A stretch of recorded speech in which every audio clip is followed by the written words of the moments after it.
Let's be real, everyone knows he did not win that f***ing belt.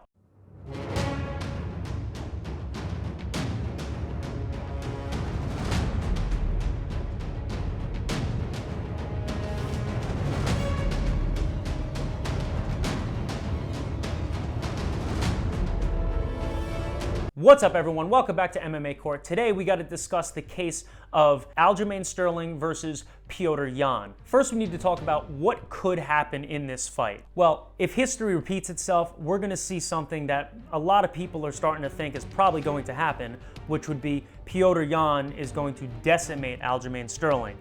I don't think he's going to do that. I think it might be a back and forth. I don't think it's going to be the same as it was last time, but I do think that Petr Yan could come out on top again. Hopefully not with an illegal knee though, because that was such a disaster. And as much as Aljamain Sterling likes to troll and everything like that, the guy is a good dude. He's just doing that just to hype the fight up. He knows that he did not win the belt properly. He knows that this is the actual fight for the belt. Go back and watch the footage. You have to even see, I mean, the guy looked like he was gonna cry when they were wrapping the belt around him and how upset he was. He didn't want to win the belt that way. He knew that this was not supposed to go down like that. So now he gets to redeem himself. A lot of people are counting him out, including the odds makers. I mean, they have this as like a gigantic landslide victory for Petr Yan, and I don't see it being that way.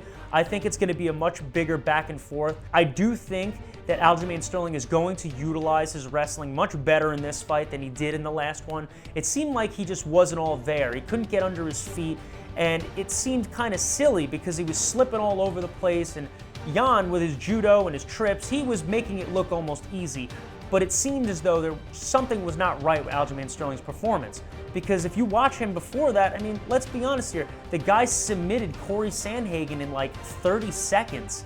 That's nothing to scoff at. Corey Sandhagen is right there with some of the greatest fighters in that division. But now, in the grand scheme of things, you have to also look at the fact that Petr Yan has fought again since the fight with Aljamain Sterling, and he arguably looked even better in that fight when he fought Corey Sandhagen than he even looked in the Aljamain Sterling fight. Petr Yan is a guy who seems to really know distance management and how to protect himself from any real harm. He always takes a high guard, and for some reason, people just can't get a read on it. I mean, one of the most incredible things that you need to address is look at what he did to Jose Aldo, and look at how good Jose Aldo is doing now. Granted, it was Aldo's second fight in the division and was still kind of struggling with that cut probably, so maybe it wasn't the best Aldo like the one we're seeing today. You gotta understand that this dude is an elite striker, and he seems to be unbelievable when it comes to defense and wrestling. We're gonna find out if Petr Yan's wrestling defense is as good as we think it is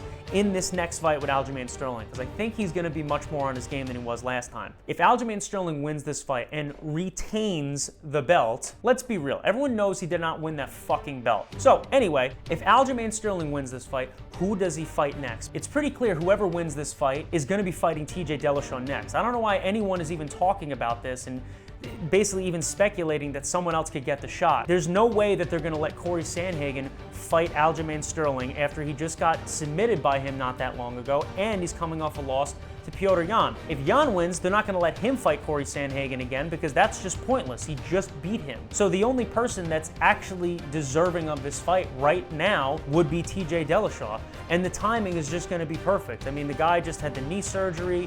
He was like missing an eyeball in his last fight. Corey Sandhagen messed him up pretty good on the feet. If it wasn't for TJ Dillashaw's wrestling, I mean, a lot of people think Corey won, but if that wasn't there, Corey won the fight. He clearly did more damage, and TJ looked like he was in a really bad fight, and Corey didn't really look that messed up. The verdict is in. Everyone knows what's gonna happen. TJ Dillashaw gets the next title shot. Let's not even take this any further. If you have something that you think is relevant to this, and you think that someone else should get the fight, write it in the comment section. I would love to know what other people think. If anyone thinks anyone else should get the fight, please let me know. I'm sure it's gonna be someone like, oh, TJ's a cheater, he shouldn't get the fight, or some dumb garbage like that. He clearly deserves the fight, but if you think otherwise, let me know in the comment section below. Don't forget to like and subscribe. The verdict is in. TJ Dillashaw is the next fight for Aljo or Petr Yan. This case is closed.